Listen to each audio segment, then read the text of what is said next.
San Jose. How are we feeling? There's so many of you guys. Are you guys having a great weekend so far?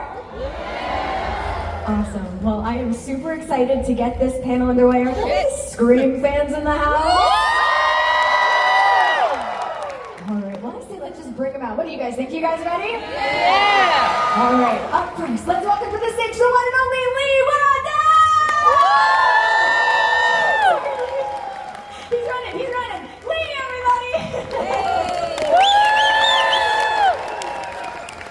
Keep it going for Jamie Kennedy!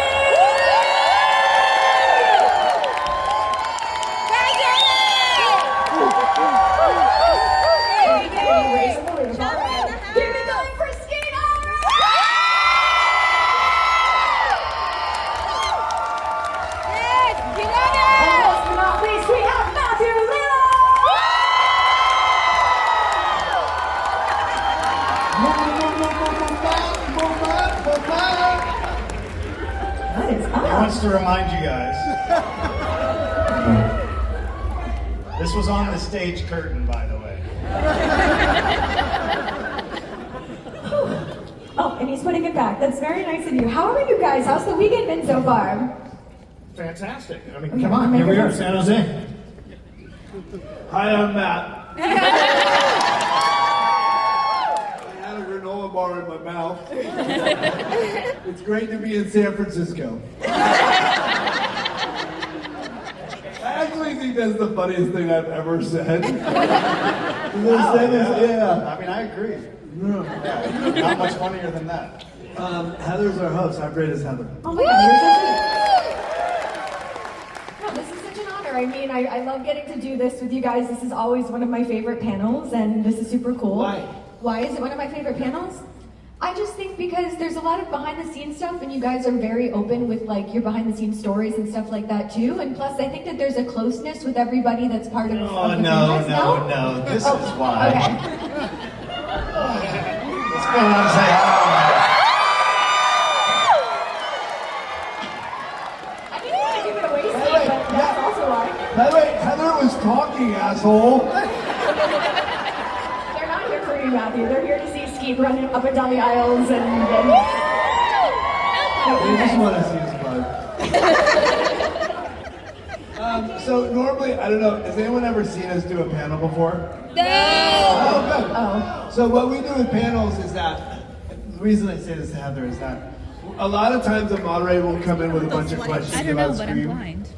In general, what we like to do is we like to allow you guys to ask any of us about any of our careers, anything about our lives. Yes. Our belief is that this is an opportunity for us to express what it is to be an actor in this business, an artist surviving, rather than just talking about the same 10 stories we've told about Scream 100 times. So over the next hour, Heather will allow us to just go to the audience and have you guys ask questions instead of us.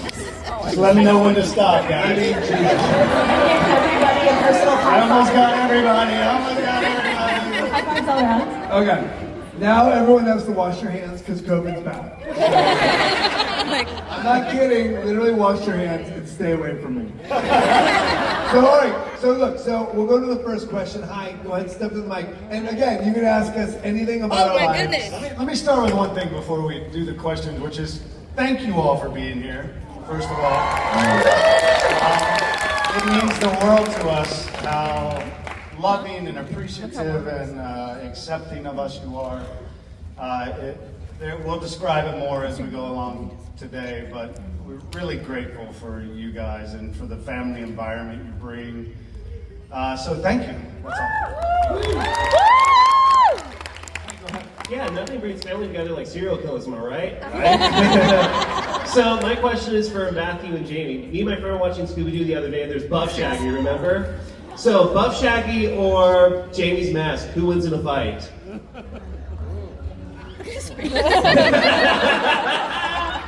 That's the first question of the panel? Yep. That's really...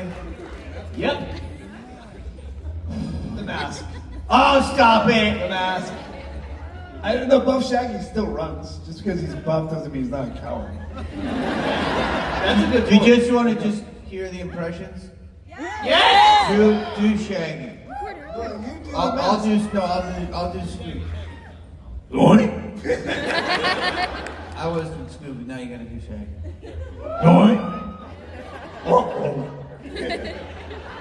I was a different movie. Okay, sorry.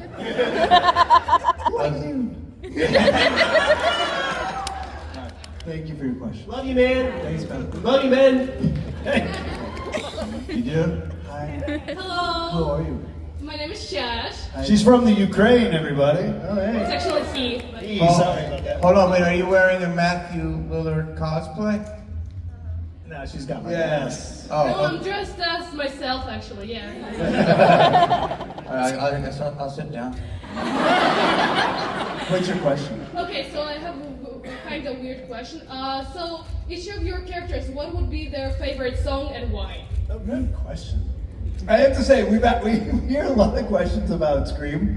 We never heard that one. That's good. I feel like Billy really liked John Denver's Country Roads. Matt, stop looking at me like that.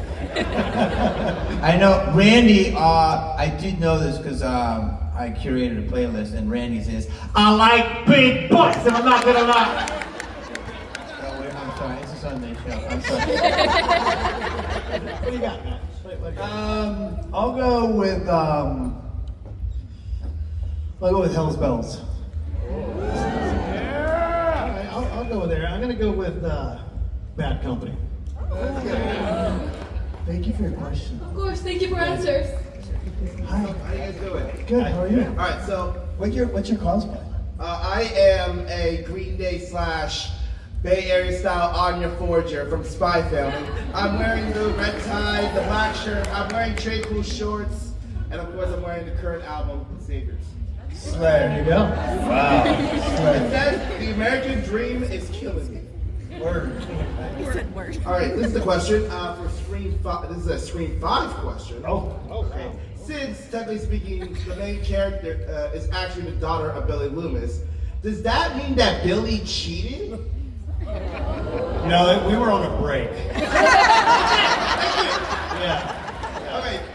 Okay, that explains it. Yeah. 'Cause I thought that theory was, hey, maybe this is before. This is. No. Sydney knew. We talked about it. But didn't she take the break first? Well, it doesn't matter. She ended the break first. Can I just say, these questions are different. Remember Mississippi? Oh, yeah. This is a little different. By the way, the original question was, what was your favorite Green Day song? That's a two-parter, sir. That's going to be $25. Actually, the original question was, what's your favorite Green Day song? So, thanks, guys. Thank you. I don't have the Green Day song up my sleeve. I want to be American idiot. You already are. Your mother killed me, and then you're going to say that? What's your name? Hi there. So my name's Rowan. I am just beyond honored to meet you because Shaggy was a big part of my childhood. But then when I first watched the original 96 Scream or so, I fell in love with like everybody's performances. So, and then I did learn about Wes Craven's past. Or wait, Yes, correct. That's blanking on correct. what my question He's was, no longer with us. But yeah, he's no longer with us. He was a great director. We lost a very good one. So like, what was your guys? I was kind of wondering what was your favorite like interaction with him, like stuff like that. Good question. Yeah. Okay, yeah. Got it. So again, Favorite interaction with Wes power to Craven? that with, yeah, sorry. No, great. Sorry for interrupting. I'm stall-struck right now. Matt, We all are. you did great. Yeah, That thank was you. great. Let's go first. I think you should. Me? You got the best story. I do have a good story. So I think that what's interesting is that this idea, like these weekends are about celebrating Danny Trejo and Skeet Ulrich and Jamie. Like it feels like it's a celebration of our careers, right? And it makes it feel like we're always in this moment of celebration. The reality is that all of us have these ebb and flows. Nothing goes straight up, especially a career in acting that spans generations, decades. Right? So the reality is that, you have to realize that there are moments in our life that we are full of self-doubt like anyone else is. We have moments in our life where we're insecure. We have no idea if we're ever going to work again. How are we going to feed our kids? We have all gone through those moments. In our industry right now, just so you know, is at an all-time low. People are there's no work. We've had multiple strikes. Industries, like in every other industry, they want to make as much money as they possibly can by squeezing all the margin. They want to make a higher margin, so they squeeze everything. And part of that is that you're 3, 4, 5, 6, 7 on the call sheet, you're not getting paid what you used to get paid. So it's really hard out there. And so for me, during Scream, I have a very clear moment when I had to go ask Wes and Marianne, the producer, if I could borrow a cell phone. It's my mother's birthday. And so we were borrowing cell phones because we had one on set, if you can imagine. And in that moment, I walked up to Wes Craven and I said, can I borrow the phone to call my mom? It's her birthday. And he said, you have an eyelash. It was a very profound moment when you Yes, this is a recreation of that moment. Thank you. So in this moment, he said to me, Matt, you have an eyelash. No, he said to me, we were just talking about you. I was like, yeah, what were you saying? And he's like, well, we're just saying that you're going to win an Academy Award someday. And I was like, oh yeah, tell my mom that. He said, call your mom. So I called my mom, and Wes Craven grabbed the phone. I said, this is Wes Craven. I just want to tell you that I think someday your son's going to win an Academy Award. And so in those moments of feeling at all-time lows, in those moments of insecurity, I have this kernel of hope that was given to me by Wes. And that was that I am destined for great things. And so I have a collection, as an artist, I have a collection of moments in my life that I felt brilliant. Whether I was or not is irrelevant, but I felt incredible. Right? And so that is a little touchstone for me that helps me get through the low. Awesome. So that's in my mind. Hold on a second.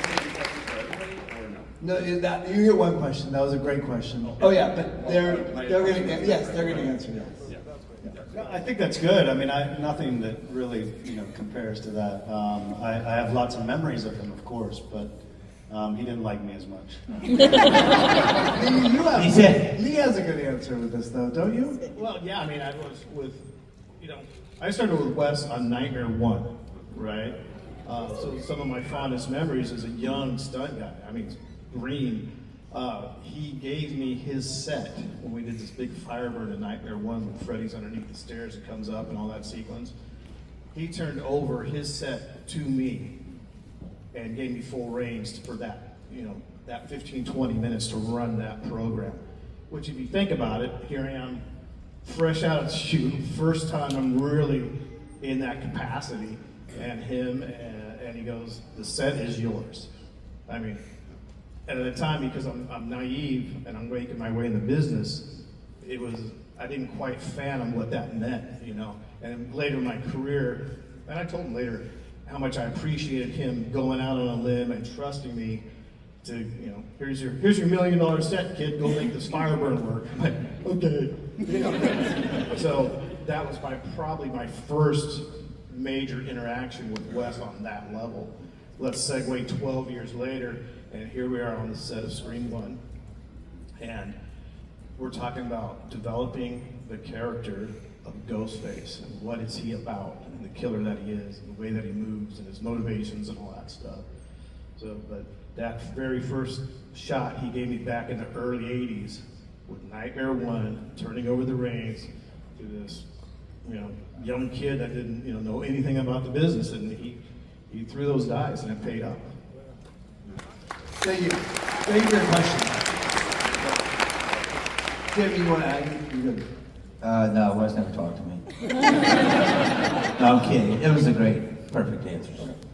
How are y'all doing? Great, thanks. So, as we know, Mr. Lillard played Shaggy. I showed you my impression the other day. It was horrible. I know.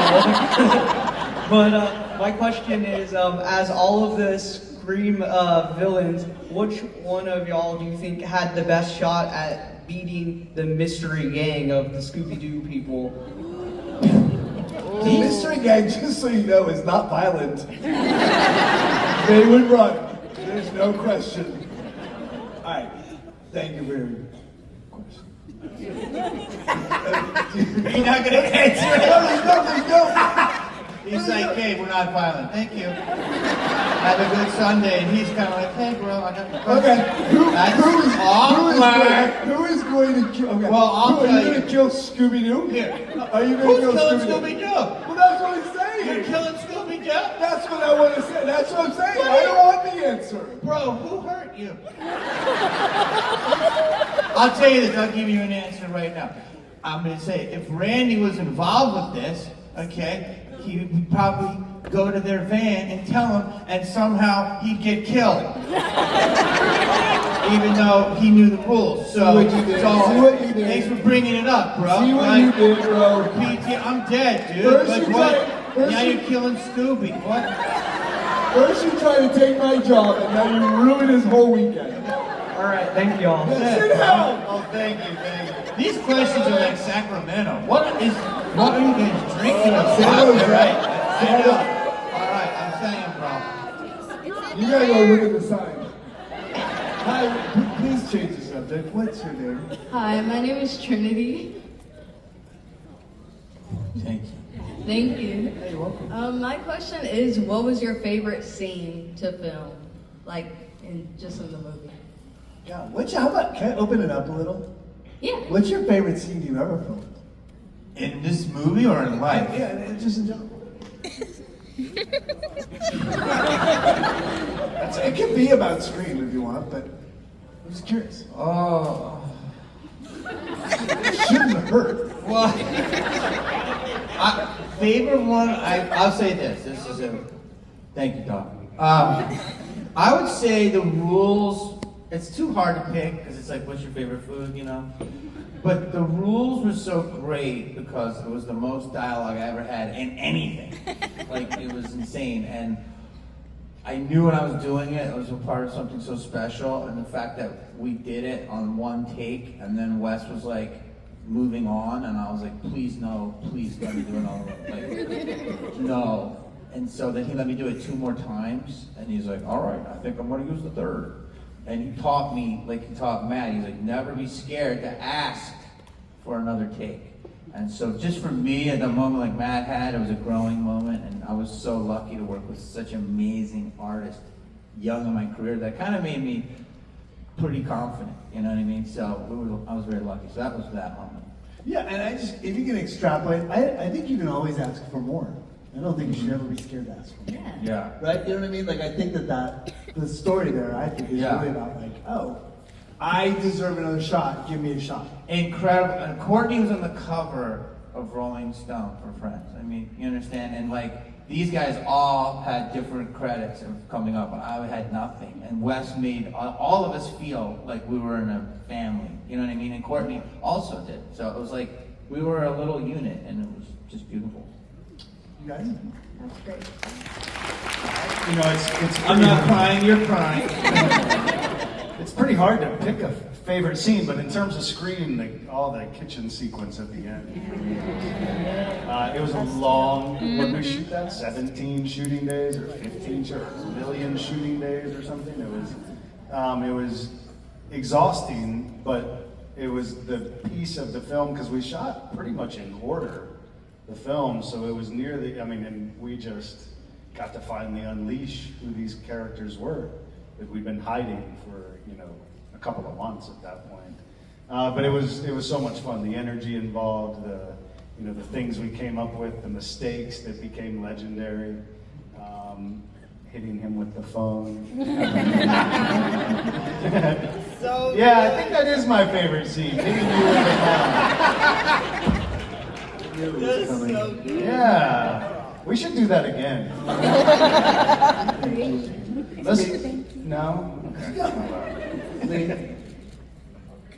Wow, if you open up to my whole career from acting and stunting, it's wide open. But let's stay in the Scream thing, because we're here doing Scream stuff. I loved my time with Henry Winkler. Oh, man, what a class act. He's still Act like he's a dead guy. He's being nominated for shit. Right? Yeah. He's out there doing cons and everything. And so, that's the only time out of my career at that point, and I've never done it since. He was the only guy that I ever fanboyed out on. He got on set, and this is, I grew up on Happy Days. It was a 12-year run, biggest show in America. Here's Henry Winkler, and he's making that transition into, from TV into film, which was not easy to do in that time frame. He's making that jump. Wes gave him a great opportunity, right? And so he gets on set, and I just geek out. I'm like, it's Henry. And so we're doing this interaction. I'm supposed to stab him. I was so just, fanboyed out that I wouldn't give him the energy to react accordingly. And he taught me a trick and stayed with me for the rest of my career. And he takes me, it was like we're 2 takes in, and I'm my ego's involved now. I'm like, crap, I never do 1 or 2 takes on stunts. You want to do 1 and move on and grab the money. Acting's a little different. We might go in 2 or 3 or 4. But this is a physical acting piece, and he goes, and I'm just not giving him what he needs. So he takes me out, and we're just talking behind the scenes. So we come busting out behind from the door, and he starts doing this, literally hitting me in the shoulder. And he starts kind of screwing with me. And I'm like, what's he doing? Right? Well, what he did is he went into Hembry character, right? As the principal that everybody despised, and he starts effing with me. And he goes, I'm gonna suspend you, give me some energy, and he starts getting in my face. And I realized what he's doing, and in that moment I clicked into Ghostface, and I got pissed. Like, righteously pissed. I'm like, oh, I get it. I snapped in, and he starts screwing with me like this. I'm like, oh, I am gonna gut you like a fish. So Wes yells action, and I lay into him. Right, I don't hit him physically, right, but I give him that burst of energy, and to get him to react, and it was a great take, and that's what you guys see on the final cut. But that interaction of actors and energy and that exchange stayed with me in my entire career, which paid huge dividends later as I did more acting and more stunting. So I can't wait to see him again because we hadn't really seen each other since 30 years ago. And I am going to fanboy out when I see him and give him things and have him sign my poster, right? And tell him that story and remind him on how impactful that was.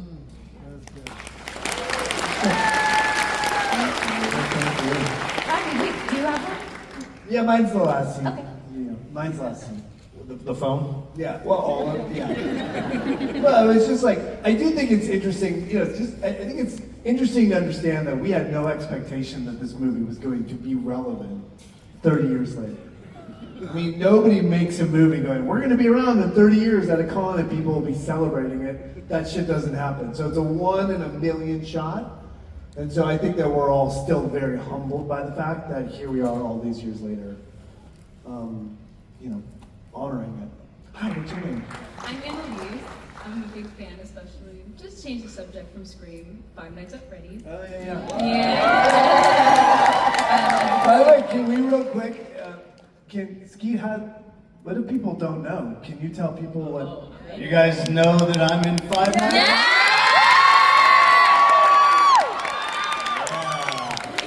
I got the best intro from Matt at San Diego Comic-Con. I don't know if anybody got to see it, but it was one of the most special moments of my career, him announcing me bringing me to the stage, and I had to keep it secret for 10 months at that point? For a long time, and it was really, I was standing backstage waiting to go on, had no idea what he had recorded, because he was filming in Vancouver and had recorded something for it, and Did you know I was introducing you? I knew. They told me that morning that you were bringing me on the stage. Yeah, that's good. Yeah. But it was amazing. So yeah, 5 nights, baby. Yeah.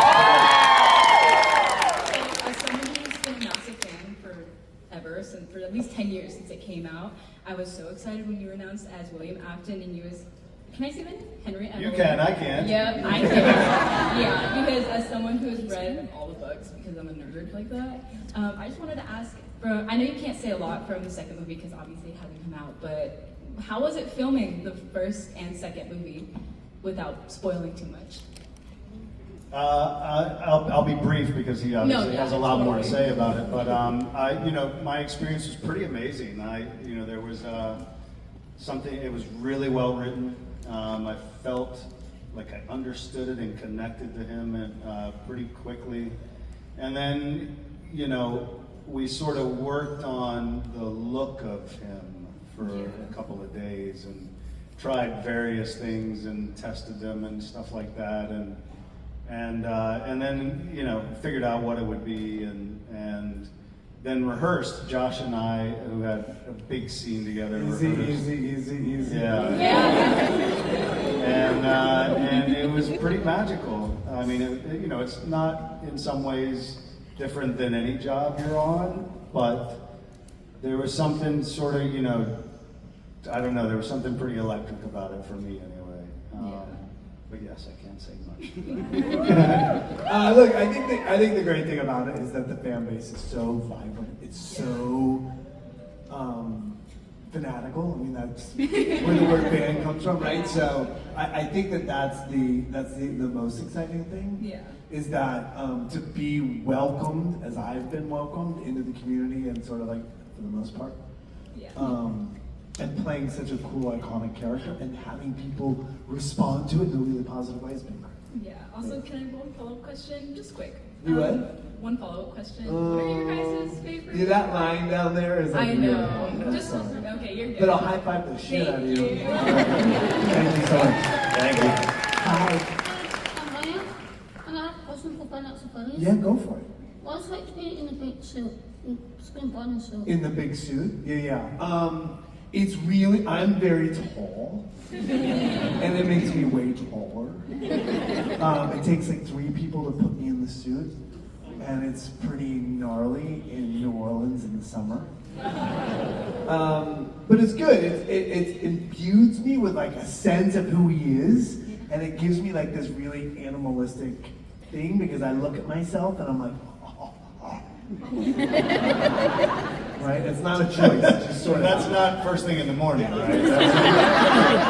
That's a little later in the day. Yeah. But it's great, and I love it, and I can't wait. I hope. Here's the reality. It comes out December 5th. It's going to theaters before it went right to home and theaters in the same day and date, and it made $300 million worldwide, which is a smash hit. And it was made for $20 million. I don't know, that's like crazy.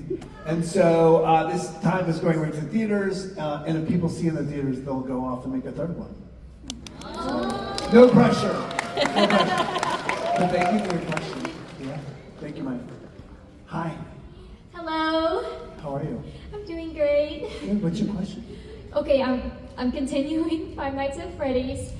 I know this has been talked about on the internet stuff, but on one scene, you do the thing where you wipe the blood off the knife, and I know for a fact that that's an iconic scene in Scream. So was that an intentional reference? And if so, whose idea was it? I gotta find an answer for this question. I keep getting answer question. Listen, it's something I did instinctually that the director-elect didn't have me do it again. I don't think I realized it was in Scream. Just for the record, I haven't seen Scream in 20 years. So it's not like I go, oh yeah, remember that thing? I'm not that smart. Oh, I keep standing in front of it. Oh, you can leave it. I'll stop standing. I'm so sorry. Oh, I'm so sorry. Your boss hates me. Hi!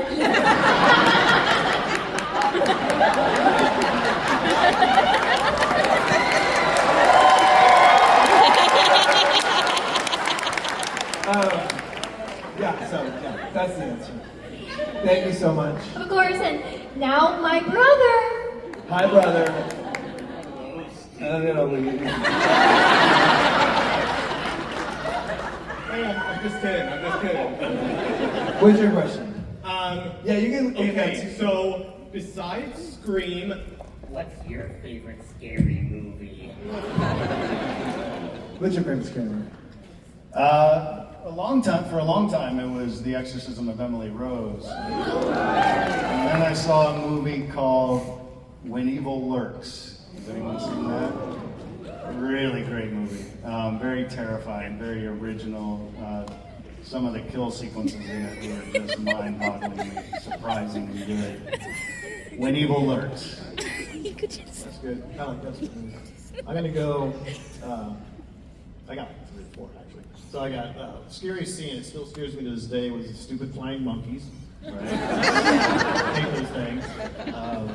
Original Exorcist. Yes. Linda Blair. Right. I saw that about once when I was a kid. I haven't been back because it bothered me so much. And then obviously I grew up on black and white horror. Universal, can't beat those guys. So I really love Creature Black Lagoon. What do you got? All the old guys are like, yeah! Oh yeah! Lagoon. Showgirls. Absolutely right. Every time. That's the answer. Every time. That, yeah. My answer is Scream because it changed my life. I said anything besides Scream. Oh, yeah. Wow, bro. You're feeling real confident. Hey, do we need to stand up? What's up, bro? We did it, man. We did it, bro. We got that covered, guys. Go. It's just act. Then my answer is Showgirls. I don't like horror movies. Thanks, man. All right. Thank you. Hi. What's your question? This is mostly for Skeet, but Next question. So I heard that on the screen set there was an incident where when you got stabbed with the umbrella, that actually like provoked an injury that you had when you were younger, and I wanted to ask to what extent that kind of affected your life. Well, I had open heart surgery when I was young, and I have they wire your sternum back together, and I still have the wire. It cannot be dissolved, so it's very sensitive. And she, being half blind from the mask and stumbling out of the closet and all that, there's a pad I had right here, and she missed it and hit right above it on my collarbone. I don't know. I don't remember it really affecting the day. It certainly didn't affect my life. I mean, it hurt. It's the tape that Wes used, but it didn't. I didn't bleed. I didn't, have a puncture wound or anything. It just was more shocking because of, me mentally thinking about here. So yeah, no injury. No injury. I'm glad to hear you're okay. Thank you. Thank you. Thank you. Great question, bro. I'm gonna go jump off a building. I get it. Hey, what's up? I was just curious, I guess mostly for you, Matthew. What kind of D&D character do you think Billy, Stu, and Randy all would have played? Well, you tell me, bro. Yeah. Look at me. I got no answers. Billy's a rogue. Oh yeah, no, I know rogues. Yeah. Randy is a bard. Nobody likes bards. Wasn't Shakespeare a bard? Yeah, thanks, bro. Yeah. And then Stu is he's probably a bard too. Yeah. Probably, yeah. Probably a bard too. That is an original question. We never heard that one. Thanks. What's your favorite class? Oh, jeez. I normally play a warlock. There you go. Thank you. Hi. Hi, Matthew. I love you, and that's Listen Come. Thank you so much. Okay, so my question is, for Skeet and for you, how did you both prepare yourself mentally to become Billy and Stuart? Me and Lee are gonna stand over here. I really liked your killing of the fawns.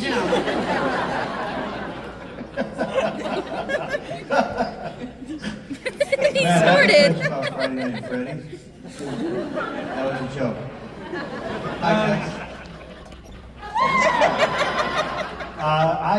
For me, it was there was a lot of research about serial killers, about the mentality. There was a lot of, I think we all did. We had you know, at the hotel we stayed at the entire time had a bedroom and a suite, you know, another room. And I made that other room Billy Loomis's high school bedroom. And so I would watch like Faces of Death all day and like read about serial killers. And I went, when I first got there, we were in Santa Rosa, by the way, up by Napa Valley is where we're from. Yeah, not far from it. And I went to the mall. I bought all these black light posters and black lights and really just did this room up. And so I would just go and sit in there and do research and work on material, you know, learn lines and then, you know, the trick of it was to fool everybody. So you have all this mentality, but you can't show it. You know, he has to just be another kid. So until the moment, but so yeah, I mean that was sort of in a nutshell what my preparation was. Yeah. I did none of those things. I just pretended. I mean, I will say, look, listen, you know, I've been acting, I'm 55 years old. I found acting when I was an obese teenager with learning disabilities, with braces and glasses, from Michigan to, you know, transplanted to Orange County, California. I was a fucking, excuse me. I was a lost kid who found something he was good at because other adults said, hey, you don't suck at that, right? And so I just did that my whole life. And the thing about acting is that your strength is being able to jump from thing to thing, from character to character, with all your heart. And right, so when you're jumping into another character, whether good or bad, whether happy or sad, or whether they're a clown or a rogue or a bard, you jump in with everything you've got, right? And so it's just pretending harder with your whole heart. I have a learning disability too, so I understand. Yeah, I think a lot of us do. Yeah. Thank you for your question. Thank you. Yeah, thank you. So much. Hey, you doing that? Hi, what's your question? That's me! Mom, when did you get here? You have gotten funnier over the years. You were not this funny when you were on set. I was angry. Did you say you were watching Faces of Death every day? You need to pretend, bro. What's your question? Hi, my name's Alani, and my question is for Matthew. How do you think Stu and Shaggy would react if they were both switched positions for a day? So Stu working with the mystery gang and Scoob, while Shaggy was paired with Billy. It's funny because just yesterday he woke up talking about that very subject. It's weird. That was a fantasy. I don't know. I don't really know. I mean, you know, none of them are real. No way. Yeah. Shaggy would run. Shaggy would take one look at Billy and be like, "You're watching Faces of Death. I'm out." And then, like, Stu would probably fall in love with Shaggy. He was a piece of ass. By the way, just to confirm, Billy and Stu totally gay. I forgot about that part of the research. Next question, please. Just so everyone knows, we have 20 minutes, so I just want to make sure everyone understands we're probably not going to get to the entire list. Right? Add more So go time. ahead. This is Enon. My name's Isaac. I have a question to both William Afton himself and also Henry Emily himself. Now, I know that this is not related to Scream, but I've always been a big fan of Five Nights at Freddy's because I've been playing the games ever since the first one came out in like 2014. You know that in Hollywood, you know, like there would be a time when like mascot characters that we grew up from our childhood, they would be played by famous voice actors or celebrities, like, you know, Chris Pratt as Mario, Ben Schwartz as Sonic the Hedgehog, and Ryan Reynolds as Pikachu. Are there going to be like celebrity voices, or if there's ever a chance that the animatronics would actually talk and speak just like they are in the game, but with like, you know, big shot actors that are like the Hollywood version, you know, like Chica almost? And Yeah. I understand what you're saying. There's no way to answer that. We haven't seen number 2 yet. It's not in number 1. And the reality is we have no idea what they're going to do. That's way above my pay grade. Yeah. I will say this, that Scott is in complete control of the franchise, and if that's the way he goes, that's the way he goes. Imagine if Chris Pratt was voicing Freddy Fazbear. I think about it every day. All right, thank you for your question. God bless your soul, brother. Thank you so much. You can tone the mic down too. Heather, do you want to ask, normally we start with a question from you. I just want to say that. Yeah. We're for sure going to either, would you like to jump in and ask a question? Yeah, I mean, I was Go over to the mic. I've never actually gotten to do that before. That'd be kind of cool. Can I do it? Yeah, do it. Great to jump down. I'm gonna start. Woo! Hi, my name is Heather. Next question. Yes, Heather. Hi, Heather. Hi, Matthew. I wanted to ask about the upcoming Scream film. If you can tell us about it. I'm so nervous. I'm so sorry. You did the first questions really well. There's nothing I can say. Okay. The only thing I can say is that everything is trending in the right direction, and I think that the franchise is in really good hands right now. Okay, thank you so much. You're welcome, Heather. I will say that I think the franchise has been in good hands all the way through. Did you say French fries? But yeah, I think the franchise has been in good hands. I think Melissa was awesome. I like the last 2 episodes, or last 2 versions of the film. And, you know, it's going a different direction now, and I think it's going to be exciting. Awesome. Thank you so much. Yeah, thank you. It's nerve-wracking. Hey, why don't you come sit up here? Oh my god. Yeah. All right, what you got? Hi, my name is Emily. I'm from Lansing, Michigan. Yeah! I'm from Michigan. I know. Lansing. From Lansing. I want to know, Matthew, what was it like working with Mike Flanagan? Oh, so sweet. So I'm in a movie called Life of Chuck, which is a lovely movie. Yeah, if you haven't seen it, I have a very simple little scene in it, but it's a beautiful film. Listen, I think Mike Flanagan, Fall of the House of Usher, Haunting of Hill House, Bly Manor. He's an incredible filmmaker. He also did the sequel to, God, what's it called? The Shining. Anyways, he's Dr. Sleep. Thank you. But he is the same thing. I can make the correlation between him and Wes. They have this kindness about them that allows them to dance in darkness, right? If you are walking around watching Faces of Death all day, it's really hard to mine a full picture, right? Oh, fuck that. That's bullshit, man. I'm a nice guy. But I was making a joke, and then the reality is like, if you, and so I think that both of those men have this incredible lightness of humanity that plays out in these films. And so for me, working with him has been an absolute dream. My answer, people always ask me the question, like, who do you want to work with in the world, or what's your dream project? I would always say, whatever James Gunn is doing next. And now my answer is whatever James Gunn and Mike Flanagan are doing next, because both of those guys are like dear people that are a joy to be around. As an actor, as an artist, all you ever want to do is be seen or feel seen. And he makes me feel seen.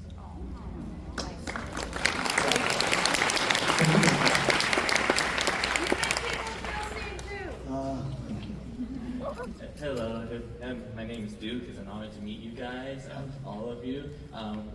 Because I was talking with my friend, it's like I was waiting for something to come out for like Matthew Lillard to be like, I want kids to like know who he is, because like back then it was Scream. It's like they knew him as Stu, and then like later on, it became Shaggy, where it'd be the live action or the animated. For me, I grew up on Mystery Incorporated, and I love that show. And you've always been my Shaggy voice. And now I'm happy that kids are now looking at you and they're like, that's William Afton. So that way they can grow up with you and see and be all and have that to associate with you. So I'm really happy for that.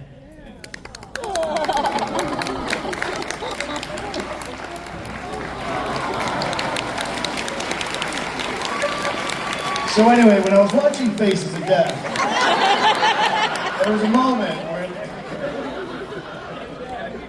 All right, that's enough. Thank you, everyone.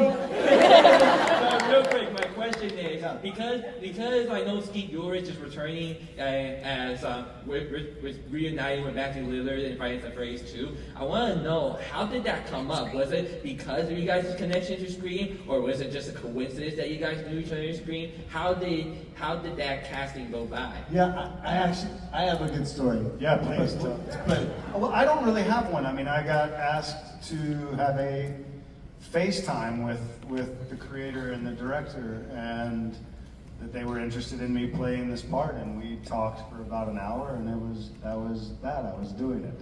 So, I mean, I obviously knew a lot, or a little bit more anyway from Matt's experience, and was eager to be a part of it. But I don't know what happened before I got an email saying, these guys want to talk to me. I do. So it's very funny. So I was doing Five Nights 1. I just realized you probably can't see me in the back. So I was doing Five Nights 1, and Scott asked me to sign a photo for his nanny. And I was like, yeah. He's like, and he said something like, you owe her this anyways. I'm like, why do you say that? I don't know if I've ever actually told you this. No. So he said,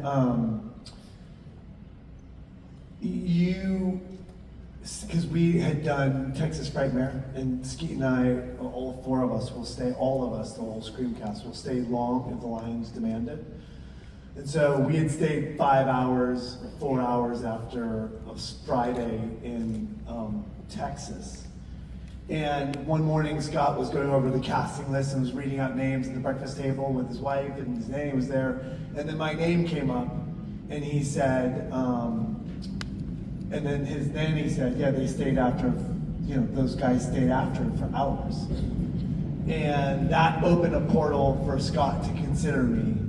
And so when we worked together, he told me that. He was like, yeah, I said, we all stay if it demands. Like, that's our intention here is to, if people are waiting, we don't take lunch, we work through it. And so our intention is to make people have a great weekend. Our job of being here is to make sure people have a great time and they come back next year. And so he, in that moment, realized that we're the same person. He was like, I would love, when the part came up, he's like, what do you think about Skeet? And I don't know a lot about the part, but I know a lot about Skeet. And I said, you should consider someone else. I have so many friends. Don't watch Faces of Death. and so and then he came on board, and it's great. And the part is a great part for us, I think it's a great part. Yeah. Thank you so much. Thank you. We have 10 more minutes. So we're going to go fast. To the bang. And sometimes I talk too much, I'm sorry. Hi, my name is Morgan, and I have a question for all you guys. Sorry, that was a beautiful moment with just you, Matthew, but it's for everybody this time. So as a big horror fan, I know that sometimes friends and family, if you're like, I'm going to a convention, they'll be like, oh, that's cute, are you cosplaying? You're like, I'm going to a horror convention. They're like, oh, is there something wrong with you? Should I be afraid of you? Do you guys feel that sometimes people in your lives will react differently or more negatively to your horror roles as opposed to other genres? My mom does not like watching violence on film, so she will hide her eyes rather than watch Scream. But other than that, no, not in my life. I don't have people who react differently. They know what I do. I've done it my whole life, and it's just they're more curious about what's going on. But my mom, yeah, she won't watch Scream.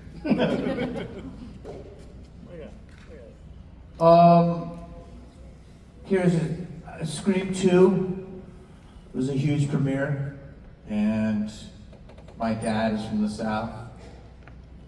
He kind of talk like, "Fog let home." That's true. And I went in front of the van, and I got killed. And my dad said, "You did?" And I said, "Yup." I said, "Dead?" I said, "Yeah." And he goes, "I'm gonna have a cigarette." And he walked out. Thank you for including me in the question, because it's been a weird 38 minutes. Can you guys ask more? Friday Night at Freddy's, let me tell you something about it. I'm not in it, but if I was, I'd probably be killed. So, sorry, Faces of Death. Sorry about the Paul Classic. Sorry I didn't kill the Fonz. How many times are you gonna leave? No, he has not yet left, by the way. Prove it!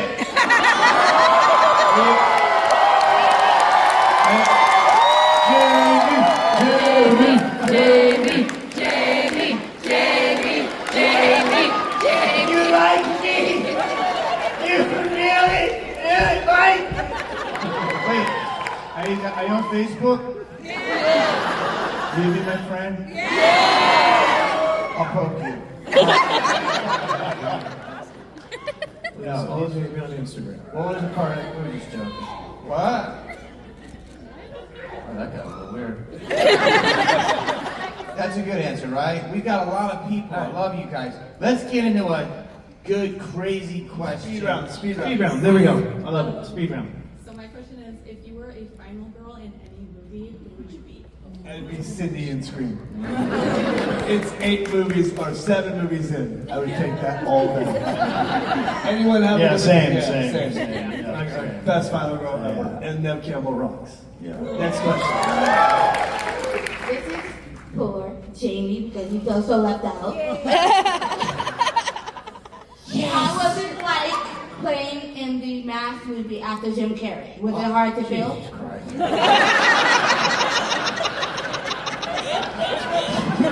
More Friday Night and Freddy questions. Played after a question got asked. Yeah, there's a lot of history with that movie, and you know that, right? People don't know. Oh yeah, no, I love that movie. But here's the crazy thing. The movie, Jim is a legend, a god, he's incredible. Of course. Okay. Insane. And first of all, I tell people this, that the Mask originally was based on, come on, you guys know this, talk to me. Ready? You guys, it was a horror comic. Do you guys know this? The Mask was a dark horror movie. So Jim made it incredible, they made it a comic. And we made a movie that was to my strengths and what I was doing. I was playing a bunch of characters. There's about 7 characters I did in prosthetics that are somewhere in the vaults of New Line Cinema. But it was amazing experience until the reviews came out. Thank you for bringing that up right before the end of the panel. And to Matthew, I just watched the movie again yesterday. 1 message is deleted and 13 ghosts. So I had a movie marathon yesterday. 4 minutes. Go, Jane. I just want to say we're having a half-off sale at my table after. I'm Jeffrey, and my question for Master Larry, the Scooby-Doo Shaggy eats a lot of food, get big food, and they get scared of monster and Ghostface, and they run fast. How come they get the sea got messed up with that shrink stomach after eating a lot of food? When they scare of monster or Ghostface. He has a gift. His stomach's very deep. I think that's the answer. I met Henry Winkler from San Francisco FNAF, and I met the Roger L. Jensen from Ghostface. Yeah. Nice. High five. Thanks, man. Thanks for your question. All right, are you ready? This is the last question. Sorry. So, the time was short. All right, I literally have to get on a plane to go do a comedy show at 7:30 in LA. Where? At the theater. It's Elysian Theater.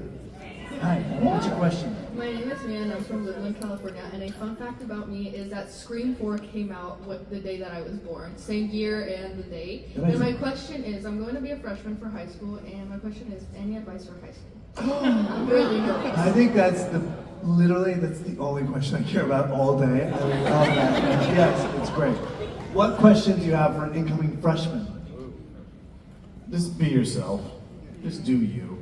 Oh God, that's so hard. He's a freshman. I know, it is. And there's a lot of peer pressures, but just, do you. Okay.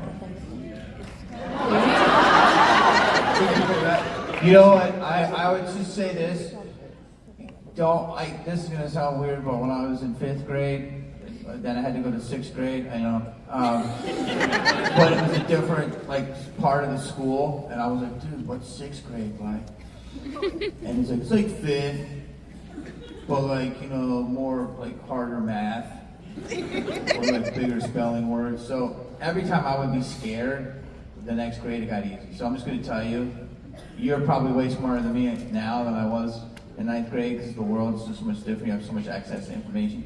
Do you, like Lee said, I know it's a wild world, but just find what you love and pursue it. I think that's a great point. Yeah, I mean, same thing. I think all of our goals in life should be exactly that. Find what you love to do and never let go of it. You may have to have other jobs sometimes to support your hobbies or your passions. You may get to live your passion and it will, provide rent and, everything you need. But once you find what you love to do, you've already succeeded. So don't ever let go of that. Yeah, here's the thing I'll say. Everything they just said, but as a guy, just know that you're not the only one that feels insecure. Everyone fucking feels insecure. Yeah, I feel the same way. All 4 of us have those moments. Everyone in this room has those moments. So just know it's part of life and breathe through it. Find your tribe. Find your people and love those people. Okay? You guys, thank you so much for being here. Love you. Thank you so much. Thank you, everybody. Thank you. Before we let you get on the plane, can we take a big group picture with everybody? You guys can come to the stage, just not the speakers, so we can make sure we see you. You guys can go into the aisles.